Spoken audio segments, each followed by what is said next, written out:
The Third World War could have started back in 1958. A U.S. Air Force bomber accidentally dropped a nuclear bomb into a family's backyard in South Carolina. That day resulted in the deaths of many baby chicks.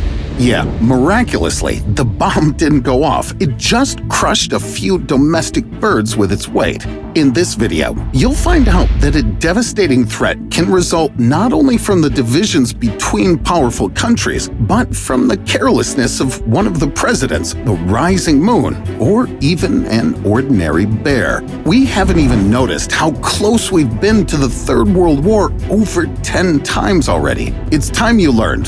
What does war have to do with football? How did a washing machine save the planet? How many times could the world actually end? And most importantly, why could the Third World War have started?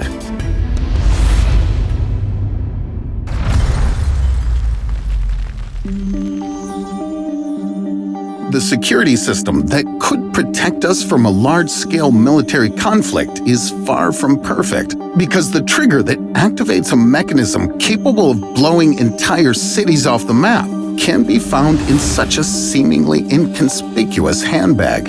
That's a briefcase with a well-known red button, one of the most highly classified devices in the world, which is, meanwhile, scarcely ever out of our sight. The nuclear briefcase follows the president on all his trips, along with identical briefcases to make it hard to determine which of them is the Pandora's death box. There are allegedly no such briefcases in France, China, Great Britain, Pakistan, and the Democratic People's Republic of Korea. Or maybe this information just isn't publicized. While secret briefcases in the United States and Russia are known to all. The latter's launch button is not red but white. In addition, for greater safety, it's the same size as the other buttons inside the briefcase. The officer carrying this dangerous briefcase is a military liaison officer, but he's always dressed as a Navy officer. This is intended to stand out in a crowd.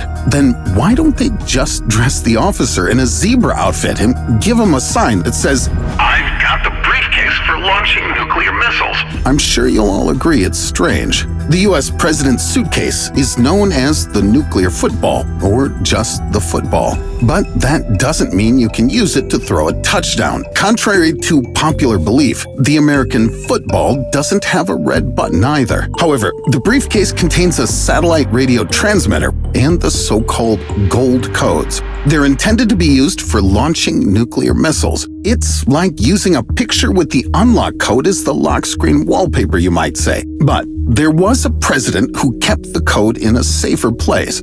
Jimmy Carter carried it in his jacket pocket, which he once sent to the dry cleaners along with a valuable note. Perhaps once, an ordinary washing machine saved our lives. It's scary to realize that a nuclear briefcase can be entrusted to someone far from being responsible. Does it mean the decision to push the button can't even be entrusted to a president? The United Nations Disarmament Commission developed the Treaty on the Non-Proliferation of Nuclear Weapons. Countries had to sign an agreement that they would never be the first to use those weapons.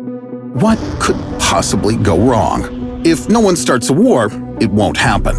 Guess which country abided by the treaty?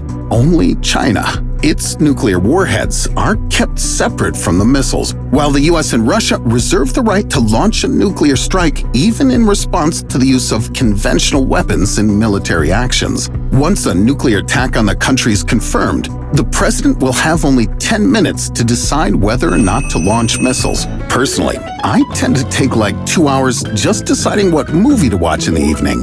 What if the president turns out to be unprepared for a conscious decision? President Richard Nixon, for example, being on the verge of retirement, suffered from clinical depression. He used to get rip-roaring drunk and was acting strange. Despite all that, Nixon still had the sole authority to launch a nuclear strike that would trigger the Third World War. How can one person be given that power? Fortunately, there was no nuclear attack under Nixon, but there was a case where the worst outcome almost happened.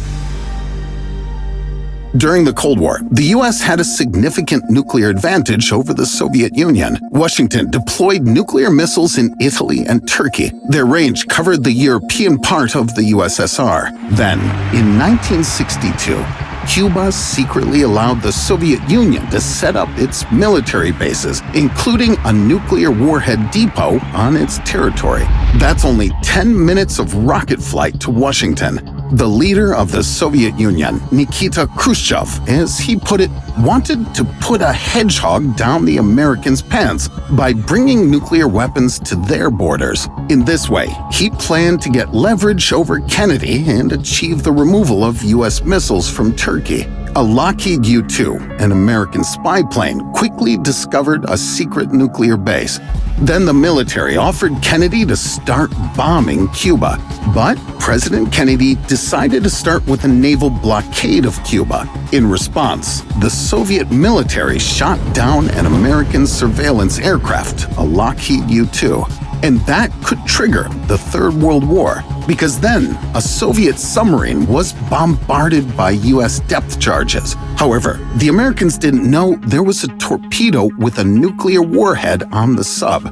Given that there was no communication with Moscow on the submarine, its commander decided that the war had already started and almost fired a nuclear torpedo.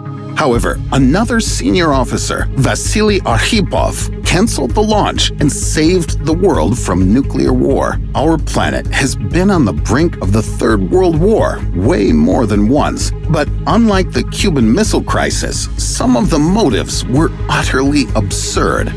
How many times do you think a trembling finger hovered over the nuclear launch button, ready to press it? Not 10, and not even 15.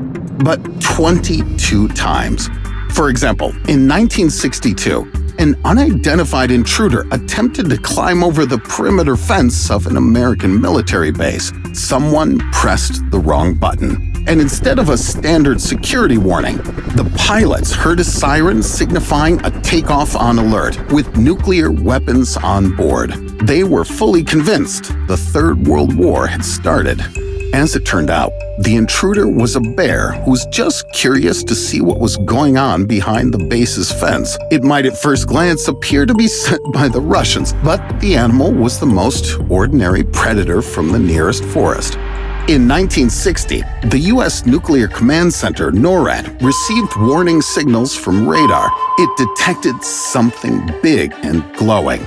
Everything pointed to a nuclear attack by the Soviet Union, with the probability of 99.9%. The United States was ready to attack the Soviet Union back. But it was soon discovered that the unknown weapon was the bright rising moon that the radar mistook for a threat.